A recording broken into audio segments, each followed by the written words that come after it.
Assalamualaikum warahmatullahi wabarakatuh. Salam sejahtera buat saudaraku semua dari Sabang sampai Merauke. Kali ini saya akan mengajak saudara-saudaraku semua, terutama warga muslim ya, lebih khususnya lagi warga Nahdliyin, untuk berusaha menjaga sikap kepada para masyayikh, para kiai, para ulama kita ya. Jadi akhir-akhir ini kan saya lihat itu di media sosial, bulian, bahkan cacian kepada para masayih ini menurut saya sudah sangat berlebihan, sudah sangat keterlaluan menurut saya. Jadi terlepas itu masayih atau kiai tersebut melakukan suatu kesalahan atau tidaknya ya. Karena kita ini kan bangsa yang mempunyai adab ketimuran yang terkenal. Jadi bagaimanapun bangsa kita ini adalah bangsa yang mempunyai kebudayaan yang berperadaban ketimuran yang sangat dikenal santun ya. Artinya dalam budaya kita Nusantara ini, seandainya kita mengingatkan seseorang yang menurut kita berbuat salah atau keliru, itu tentunya kan melihat siapa yang kita ingatkan ya. Suatu contoh, kalau kita mengingatkan anak kecil ya, tentunya beda dengan cara kita mengingatkan orang yang seusia kita, atau beda lagi dengan kita mengingatkan orang yang lebih tua daripada kita. Nah begitu juga seandainya kita itu mengingatkan orang yang seperti kita, yang notabene-nya kita ini orang awam ya, bukan orang alim atau ulama ya. Dalam kita mengingatkan ulama itu juga kita otomatis harus memakai adab yang tinggi ya, harus berhati-hati, dikarenakan juga kita juga harus ingat dan yakin bahwa sesuatu yang kita yakini benar itu belum tentu benar menurut Allah, dan sesuatu yang kita yakini salah itu belum tentu disalahkan oleh Allah. Artinya beberapa masayih atau kiai mungkin kita nilai telah melakukan suatu perbuatan yang salah ya, tetapi kembali lagi kita juga harus ingat bahwa kita juga sebetulnya tidak tahu cara berpikir atau niat beliau dalam melakukan sesuatu yang kita anggap salah ini, kan kita nggak tahu. Allah pastinya yang tahu kan. Artinya kita menganggap beliau itu berbuat salah belum tentu Allah menganggapnya salah. Kan seperti itu kan. Ya walaupun dalam hubungan dengan manusia itu salah benar ada koridornya ya, ada rule atau aturannya seperti itu ya. Umpamanya memfitnah orang, mungkin niatnya itu bagus, bisa saja loh. Memfitnah itu niatnya bagus dalam suatu keadaan tertentu ya, untuk kepentingan masalah tentunya. Tetapi untuk ukuran sesama manusia memang memfitnah itu jelas ada tolak ukurnya, pasti salah kan seperti itu. Tapi kalau untuk suatu kemaslahatan, contoh di saat bangsa kita mengalami peperangan, seorang kiai atau kita pribumi seandainya memfitnah penjajah tersebut, itu dikategorikan tidak jelek tentunya kan. Karena itu untuk suatu strategi atau kepentingan kemaslahatan. Ini suatu contoh seperti itu. Nah, tapi kalau untuk kepentingan pribadi memfitnah bagaimanapun itu tentu tidak bisa dibenarkan kan seperti itu. Kembali ke sikap kita kepada para kiai atau para ulama ya. Kita jangan juga lupa bahwa di dalam hidup ini keberkahan itu sebetulnya kan nomor satu. Apapun yang kita miliki, entah itu ilmu, entah itu harta, entah itu keluarga sekalipun, kalau kurang keberkahan atau bahkan tidak ada keberkahannya, maka pasti rasanya juga tidak nikmat seperti itu kan. Seperti contoh uang, seandainya uang itu sedikit tapi ada keberkahan, pastinya kita bisa nyaman atau nikmat merasakannya. Kalau uang banyak tetapi tidak ada keberkahan, pastinya tidak akan menimbulkan suatu ketentraman dalam hidup kita. Itu suatu contoh. Artinya keberkahan itu kalau kita pahami kan sesuatu yang sangat utama, yang paling penting di dunia ini yang kita butuhkan sebetulnya. Ya, ilmu kalau nggak ada keberkahannya ya nanti ilmu tersebut hanya akan mencelakakan diri kita, baik itu di dunia ataupun di akhirat kan seperti itu. Mengenai keberkahan ini, terutama kita bisa mendapatkan keberkahan itu kan di dunia ini kan dari para kiai atau dari para masai, di samping dari kedua orang tua kita ya, karena para beliau itu yang jelas dinyatakan sebagai pewarisnya ilmu para nabi. Lewat para beliau lah kita itu berusaha mengenal sosok Rasulullah Shallallahu Alaihi Wasallam. Lewat para beliau lah kita bisa mengharap syafaatnya baginda Nabi besar Muhammad Shallallahu Alaihi Wasallam. Apalagi para kiai kita di Nahdlatul Ulama ini, mohon maaf tanpa merendahkan yang lain, ini saya hanya berusaha objektif ya, bahwa menurut saya ya, al ulama warasatul anbiya, itu memang ulama itu pewaris ilmu para nabi. Tetapi apakah orang yang dikatakan ulama itu pasti menjadi pewaris ilmu para nabi? Menurut saya tidak bisa dipastikan seperti itu, atau tidak otomatis seperti itu. Jadi pewaris atau tidak itu pastinya kan harus ada buktinya. Kalau orang berpikir yang akhlaknya bagus itu berarti mewarisi ilmu para nabi. Ya akhlak bagus itu kan menurut kita. Menurut kita dengan menurut Allah kan belum tentu sama. Dan nominasi kita dalam mengukur akhlak bagus seseorang itu antar orang kan berbeda-beda juga ya. Jadi tolak ukur bahwa ulama tersebut adalah pewaris ilmu para nabi, itu kalau tolak ukurnya diambil dari akhlak itu menurut saya nggak bisa. Nah terus diambil dari apa? Dari sanad. Karena sanad yang runut tersambung kepada baginda Nabi besar Muhammad Shallallahu Alaihi Wasallam itu sebagai bukti otentik bahwa ilmu tersebut memang berasal dari baginda Nabi besar Muhammad Shallallahu Alaihi Wasallam. Dikarenakan tentu ya dalam kita memahami ayat-ayat baik itu dari hadis ataupun dari Al-Quran, tentu tiap orang itu bisa memahami dengan pemahaman yang berbeda-beda walaupun ayatnya sama. Nah dari guru yang runut, yang bersambung tanpa terputus sampai baginda Nabi besar Muhammad Shallallahu Alaihi Wasallam itu diharapkan agar apa yang dipahami oleh Rasulullah itu sampai kepada kita. Suatu contoh, baginda Nabi besar Muhammad Shallallahu Alaihi Wasallam diantara sabdanya juga menyuruh kita agar kita bekerja keras seolah-olah mati kita kelak, lalu menyuruh kita untuk beribadah seolah-olah mati kita besok. Itu bisa multi tafsir kan faktanya. Sebagian orang memahami berarti kita disuruh oleh Rasulullah untuk mengejar dunia dan akhirat. Tetapi bagi kita yang hati-hati, yang mengaji, memakai sanad tadi ya, itu tentu kita tahu bahwa keduanya itu walaupun maknanya sepertinya beda, dua-duanya itu hanya untuk mengejar akhirat. Jadi kita bekerja keras, diperintah oleh Rasulullah untuk bekerja keras. Harapannya hasilnya kalau lebih banyak, nanti dari hasil yang lebih tadi bisa untuk menambahi amal ibadah kita. Entah itu naik haji, entah itu bisa menolong tetangga atau orang lain, untuk sedekah, untuk amal jariah dan sebagainya. Bukan untuk mengejar duniawi. Ya kan, ini sudah pemahaman yang berbeda kan. Banyak ayat kalau kita memahami sendiri dengan akal logika kita. Beberapa orang memahami satu ayat itu bisa pemahamannya berbeda-beda. Nah disitulah pentingnya sanad, bahwa agar apa yang kita pahami itu sama dengan apa yang dimaksudkan Rasulullah, begitu juga Allah Subhanahu wa Ta'ala. Ini tanpa saya menyalahkan atau merendahkan orang-orang yang mengaji ilmu agama tanpa memakai sanad. Saya sendiri jujur saya tidak memiliki sanad karena saya waktu di pesantren dulu ngaji nggak ada kitab yang sampai khatam. Karena sanad itu dapatnya kan kalau sudah khatam. Ya makanya saya itu dipanggil ustadz atau dipanggil kiai, saya itu keberatan di antara alasannya itu. Beda lagi kalau saya punya beberapa sanad kitab, entah kitab fikih atau hadis atau apa, itu mungkin saya dipanggil ustadz gitu ya nggak keberatan. Atau bahkan kiai mungkin ya. Ya jadi kembali lagi kepada sikap kita kepada para masyayikh ya, pada para kiai, bahwa bagaimanapun kita itu harus menjaga ketakdiman kita kepada para beliau. Kalau kita mau berpikir secara jernih, secara hati-hati, secara cermat, para beliau saya yakin tidak mungkin tidak tahu ancaman yang ada di bangsa kita NKRI ini. Karena saya pribadi bisa mulai mencermati radikalisme di Nusantara ini dikarenakan genderang dari para masyayikh tahun 2019 kemarin. Waktu Pilpres 2019 kemarin, Jumhur Ulama NU kan mengadakan deklarasi di mana-mana di berbagai kota dan dipublikasikan serta menghimbau seluruh masyarakat, terutama masyarakat Islam, bahkan wabil khususnya lagi warga Nahdien, untuk mencoblos Pak Jokowi. Waktu itu bagi kita, bagi sebagian kita yang tidak berusaha menjaga ketakdiman kepada para beliau, tentunya berpikir pendeknya kan seperti ini. Wah ini para kiai udah pada terjun ke politik praktis ini. Tapi tidak sedikit juga dari kita, seperti saya juga.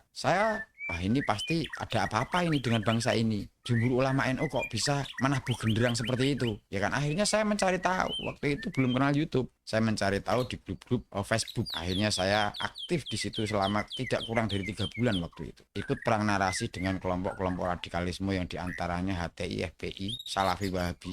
Itu sampai 3 akun Facebook saya dulu itu terbakar, musnah, hilang. Bukan nggak bisa login tapi musnah 3 kali itu. Jadi saya sendiri sebagai warga, sebagai masyarakat bisa sadar, bisa tahu bahwa bangsa kita ini ternyata darurat radikalisme itu juga dari para masyayikh, dari Jumhur Ulama NU. Artinya kalau kita berpikir ke situ, ini nggak mungkin kiai-kiai kita itu nggak tahu.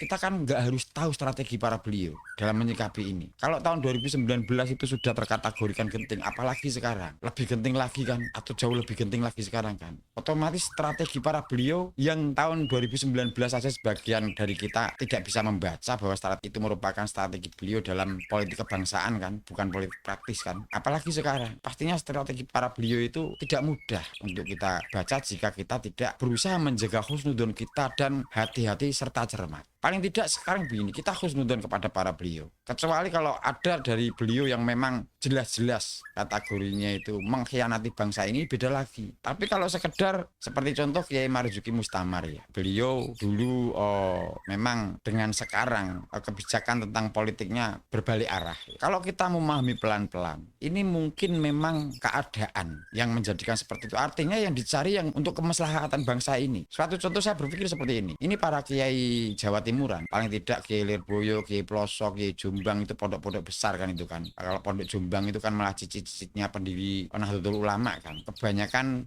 ke pasangan Amin ya, Anies Caimin ya. Ini saya berusaha memakai logika saya untuk menjaga ketakdiman saya kepada para beliau dan agar bisa tetap husnudon. Ini paling tidak jika di pasangan Amin sana banyak kiai-kiai besar, kiai-kiai sepah. Ini juga menghabisi ruang kelompok radikalisme. Logikanya kan di situ kan. Karena tidak mungkin para masayih mendukung pasangan Amin, terus akhirnya kalau seandainya menang, terus kelompok radikal itu berusaha merubah bangsa kita, merubah ideologi Pancasila menjadi ideologi khilafah, terus akan menghilangkan Pancasila, terus para kiai kita atau para masayih terus ikut-ikutan mendukung kelompok tersebut, kan tidak mungkin sekali ya, itu sangat tidak mungkin sekali kan. Artinya kita tetap harus berhusnudon bahwa sikap para beliau itu tetap dalam koridor politik kebangsaan yang mungkin sementara ini kita belum bisa memahami arahnya seperti apa. Jadi saya sendiri, saya pribadi ya, ada di konten saya itu kalau dicari yang pernah juga saya berusaha menyampaikan kepada masyarakat bahwa pada pasangan Anies Caimin itu di belakangnya kan ada kelompok-kelompok radikalisme agar tidak satu gerbong dengan mereka. Saya pribadi pernah bilang seperti itu. Tetapi setelah melihat para kiai banyak juga ke sana, ya ada juga di Ganjar atau di Prabowo ya. Akhirnya saya berpikir, wah ini sepertinya ini memang strategi para beliau ini sangat sulit dibaca. Tetapi masih bisa kita berhusnudon kalau kita mencari kemungkinan-kemungkinan yang memang masuk akal. Di antaranya tadi, menghabisi ruang bagi kelompok radikalisme tersebut. Karena seandainya pasangan Amin itu menang, mereka akan menguasai pemerintahan Amin. Tentu banyak kiai-kiai sepah di situ tidak akan tinggal diam. Logikanya kan seperti itu. Tidak mungkin kiai-kiai sepah kita terus ikut-ikutan mendukung ideologi mereka, kan sangat-sangat tidak mungkin sekali. Kalau ada yang berpikir seperti itu, wah itu mungkin saja, itu pemikiran yang sangat naif menurut saya. Sangat naif, sangat irasional. Jadi kembali pada saudara-saudaraku semua, mari kita jaga sikap kita kepada para masayih ya, para kiai. Karena sikap kita yang kurang takdim atau bahkan kehilangan takdim, itu nanti bisa membuat keberkahan dalam hidup kita ini berkurang atau bahkan hilang. Dan sebetulnya sikap-sikap kita yang sampai sebegitu dahsyatnya mencela, bahkan mencaci kiai, itu kan berlebihan. Menurut saya terlalu berlebihan. Saya juga melihat ada channel yang mengembalikan ucapan dari Bapak Kiai Haji Marzuki Mustamar ya, tentang bahwa kalau bergabung dengan HTI baiatnya batal, kan seperti itu. Bergabung dengan FPI baiatnya batal, dan mengatakan itu suatu langkah yang bodoh, kan seperti itu kan. Itu dikembalikan pada Kiai Marzuki Mustamar. Jadi channel tersebut mengatakan bahwa Bapak Kiai Haji Marzuki Mustamar tersebut adalah orang yang bodoh. Ini keterlaluan sekali menurut saya. Kita kan tidak tahu niat dari para kiai kita. Apakah beliau hanya memungkinkan untuk ikut politik praktis saja? Apakah tidak ada kemungkinan sikap para beliau itu dalam rangka juga strategi untuk berpolitik kebangsaan? Kan sangat-sangat mungkin kan. Banyak kemungkinan kan. Dalam strategi politik kebangsaan sekalipun ya, para petinggi-petinggi di Nahdlatul Ulama tentunya tidak harus sama, tapi tujuannya sama, hanya untuk kepentingan bangsa kita gitu loh. Caranya yang tidak harus sama maksud saya, tapi tujuannya tetap sama, untuk kepentingan bangsa kita. Jadi coba dengan beberapa kejadian yang terjadi di petinggi-petinggi NU ya, itu kalau kita mau jadikan bahan untuk digoreng memang sangat empuk sekali ya. Tapi jangan lupa, kita itu bisa kualat dengan hal-hal yang sepele tapi kualat besar bisa. Karena apapun yang kita lakukan di media sosial, ini walaupun dosa kecil sekalipun, ini bisa menjadi jariah yang beranak pinak. Seandainya kita tersadar suatu saat bahwa itu suatu kesalahan, kita akan membersihkan bekas-bekas dari ucapan kita itu, kemungkinan kita tidak akan bisa. Apalagi jika ucapan kita itu kesalahannya nggak kecil. Apalagi jika kita itu sampai mencaci memaki kiai atau ulama yang beliau tersebut adalah memang jelas-jelas pewaris dari ilmu para nabi. Apa nggak mikir ke situ kita? Di samping itu bahwa pemilu ini sebetulnya kan pesta rakyat. Pemilu itu pesta bagi kita rakyat Indonesia. Bagi kita rakyat itu fanatik kepada calon presiden tuh untungnya apa sih? Toh calon-calon presiden itu yang menghadirkan bukan rakyat sebetulnya, tapi partai atau legislatif. Toh kebanyakan dari rakyat sepertinya tidak puas dengan kinerja dari legislatif yang dianggap tidak bisa mewakili aspirasi rakyat. Kenapa kok fanatik dengan apa yang diusung oleh para partai? Sehingga kita akhirnya kadang-kadang malah sampai jadi saling bermusuhan karena beda pilihan. Jadi saya itu sebetulnya kalau kemarin-kemarin saya itu cenderung ini jujur aja walaupun sebetulnya pemilu itu kan luber, langsung umum, bebas dan rahasia. Jadi kemarin-kemarin saya sebetulnya itu cenderung antara Bapak Prabowo dengan Ganjar itu memang ke Ganjar ya. Tapi setelah akhir-akhir belakangan ini melihat para kiai Jawa Timuran ya, terutama ya Kiai Jombang atau Lirboyo atau Ploso itu kok pada ke Anies. Bahkan KBNU, Keluarga Besar Nahdlatul Ulama, secara terang-terangan mendukung pasangan Amin. Nah akhirnya saya karena kebetulan saya itu pernah ngaji di beberapa para beliau ya pesantren sana dulu waktu masih bujang, masih muda walaupun tidak lama. Nah saya ambil jalan mudah aja bagi saya. Saya nggak perlu milih. Saya ikutan guru-guru ngaji saya saja ngalah berkah. Kepasangan Amin, seandainya salah, saya nggak mungkin disalahkan oleh malaikat. Logikanya di situ. Kan malah ringan loh, daripada saya milih sendiri, seandainya salah saya bisa disalahkan malaikat. Tapi kalau saya milih dikarenakan mengikuti guru ngaji saya, mengikuti para kiai, mengikuti pewaris ilmu para nabi, malaikat nggak mungkin menyalahkan saya kalau salah. Yang disalahkan ya para kiai, logikanya kan seperti itu. Kan jadi enak. Jadi kemungkinan saya nantinya itu memilih Amin akhirnya. Gitu loh. Walaupun kemarin-kemarin saya itu anti, bener. Karena di belakang mereka itu memang sangat jelas. Ada kelompok-kelompok yang dinyatakan oleh negara ini atau ditetapkan oleh negara ini sebagai kelompok yang radikal. Jadi kita buat fleksibel saja pemilu ini, pilpres ini. Ya, jangan kaku-kaku, jangan sepaneng. Toh ini seharusnya kan pesta bagi kita rakyat Indonesia. Namanya pesta itu kan suatu kesenangan. Ya, kok malah beda calon yang dipilih terus menjadi sentimen bahkan bermusuhan itu maaf. Apa enggak seperti itu sama saja dengan anak kecil namanya? Mamanya jago kita itu Ganjar terus menang. Kita jadi apa? Coba, kita dapat apa? Terus kalau jago kita Prabowo menang, kita jadi apa? Kita dapat apa? Dan sebetulnya mereka itu ketiga-tiganya pasti orang-orang terbaik semua kan gitu kan. Orang-orang hebat kan gitu. Kalau nggak hebat ya nggak diusung partai-partai kan logikanya seperti itu kan. Kalau seperti saya contohnya nggak ada yang ngusung karena saya nggak hebat. Ini logika sederhana. Nah, kalau saya terlihat hebat, ya pasti banyak partai-partai yang deketin saya mengusung entah jadikan apa gitu kan. Nah, intinya ketiga-tiganya calon presiden tersebut itu sudah pilihan ya. Semua baik sebetulnya kalau kita mau berpikir secara netral, objektif seperti itu. Nah kalau tadinya saya memang dikarenakan di belakangnya ada kelompok radikalisme, maka saya berusaha menghindari mereka, bahkan mengajak kita semua untuk menghindari pasangan Amin. Tetapi belakangan setelah saya tahu bahwa para kiai sepah, para kiai Jawa Timuran sana, para anak cicit dari pendiri NU ternyata di pasangan Caimin sana ya, di pasangan Amin. Saya akhirnya berpikir yang masuk akal diantaranya, oh ini para beliau, para kiai ini berusaha menguasai gerbong yang ditumpangi oleh kelompok radikalisme tersebut. Akhirnya memang berusaha tidak mengasih ruang kepada kelompok tersebut. Dan saya yakin berkhusnudzon bahwa para beliau itu jauh lebih mempunyai semangat kebangsaan, mempunyai jiwa nasionalisme yang jauh lebih tinggi daripada diri saya pribadi terutama ya. Karena para kiai-kiai di Nusantara ini, saya yakin para beliau ini semua adalah jiwa-jiwa pejuang, karena para beliau ini semua adalah keturunan dari Wali Songo. Saya yakini seperti itu ya. Kiai-kiai Nusantara ini saya yakini para beliau itu sebetulnya keturunan Wali Songo. Hanya saja para beliau tidak mau menampakkan silsilahnya. Dikarenakan keturunan para Wali Songo, maka para kiai di Nusantara ini saya yakini para beliau ini semua pejuang-pejuang yang tangguh. Akhirnya kalau saya berpikir ke situ, wah, ya saya nggak ada apa-apanya kan, logikanya seperti itu. Kalau saya aja peduli dengan keadaan yang menyangkut kejahatan para habib, apalagi para kiai. Hanya akhirnya kan ini para kiai ini mungkin memakai strategi diam-diam agar tidak menjadi kekeruhan, mungkin seperti itu.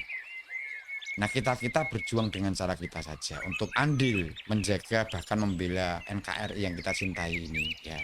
Dan tetapi kita juga berusaha menjaga ketakdiman kita kepada para alim ulama di Nusantara ini, agar bagaimanapun keadaan hidup kita di dunia ini, kita tidak kurang suatu keberkahan dari Allah Subhanahu wa Ta'ala, kan seperti itu kan.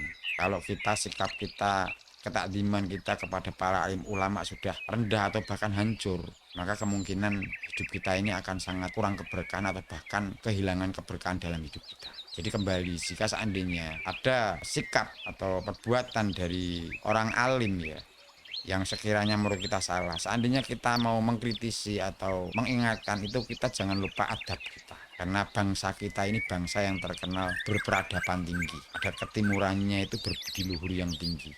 Makanya saya pribadi di channel ini, saya memang banyak konten saya mayoritas isinya memerangi atau melawan kejahatan-kejahatan dari para habaib ya. Itu saya berusaha tidak memfitnah atau memframing. Saya benar-benar berusaha tidak memfitnah dan tidak memframing, dikarenakan menurut saya para habaib itu kategorinya bukan musuh kita, tetapi masih kategorinya saudara kita yang dalam keyakinan kita baru disesatkan oleh Allah Subhanahu wa Ta'ala. Mereka belum melakukan pemberontakan, belum melakukan makar. Kalau mereka sudah mulai melakukan makar, sudah mulai melakukan pemberontakan, itu baru sudah berubah statusnya, yang tadinya menjadi saudara akhirnya menjadi musuh, kan seperti itu kalau sudah mulai makar. Nah, kalau kategorinya sudah musuh, itu kita mau pakai strategi framing, strategi fitnah, memakai strategi tusuk dari belakang, itu sah-sah saja. Seperti halnya perang itu kan. Perang itu kan nggak ada jujur-jujuran, tapi namanya perang itu kan dengan musuh tadi. Jadi bagaimanapun kalau menurut saya, para habib itu tetap saudara kita, saudara sebangsa setanah air. Bahkan bagi yang muslim, saudara seiman karena satu agama. Hanya mereka baru disesatkan dan mereka terindikasi mengarah kepada makar atau berontak tadi. Di situ saya berusaha ikut andil untuk menyikapi. Jadi bagaimanapun apapun yang kita lakukan ini kan tentunya memakai adab, karena bangsa kita ini bangsa yang beradab. Kalau kita itu nggak memakai adab, apalagi kepada orang alim ya, apalagi kepada para kiai ya, itu kita berarti sudah tidak memakai budaya Nusantara lagi. Berarti sudah hilang jiwa Nusantara pada diri kita. Tapi kembali lagi bahwa yang kita butuhkan di dunia ini yang utama sebetulnya adalah keberkahan. Ya, dengan keberkahan itu kondisi apapun hidup kita akan bisa damai, akan bisa nyaman. Tapi kondisi apapun hidup kita, kalau hidup kita itu kurang keberkahan, nggak akan pernah merasakan nyaman. Walaupun kita mungkin hidup di dalam istana sekalipun, kalau kurang keberkahan atau bahkan tanpa keberkahan, pasti rasanya tidak nyaman. Begitu sebaliknya, kalau kita hidup di rumah yang gubuk rayat sekalipun, tapi tidak kurang keberkahan, maka pasti rasanya nyaman dalam hidup tersebut. Jadi keberkahan itu suatu yang utama yang kita butuhkan dalam hidup di dunia ini. Makanya mari saudara-saudaraku semua, terutama saudaraku yang muslim ya, lebih khusus lagi saudara-saudaraku warga Nahdliyin, kita jaga sikap kita kepada para masyayikh. Bukan berarti takdim tersebut menyampingkan kecermatan kita, tidak. Kita tetap berusaha cermat, tetapi harus lebih hati-hati dalam kita berusaha membaca strategi atau langkah atau kebijakan dari para kiai tersebut. Kita harus lebih hati-hati agar kita tidak salah membaca sehingga mengganggu bahkan mengancam ketakdiman kita kepada para beliau. Nanti kita sendiri yang rugi. Nah, kurang lebihnya seperti itu dulu. Saudara-saudaraku semua, jika ada kekurangan dalam saya berbicara, mohon maaf yang sebesar-besarnya. Wabillahi taufiq wal hidayah. Wassalamualaikum warahmatullahi wabarakatuh. Salam sejahtera buat saudaraku semua dari Sabang sampai Merauke. Salam Bhinneka Tunggal Ika. Merdeka.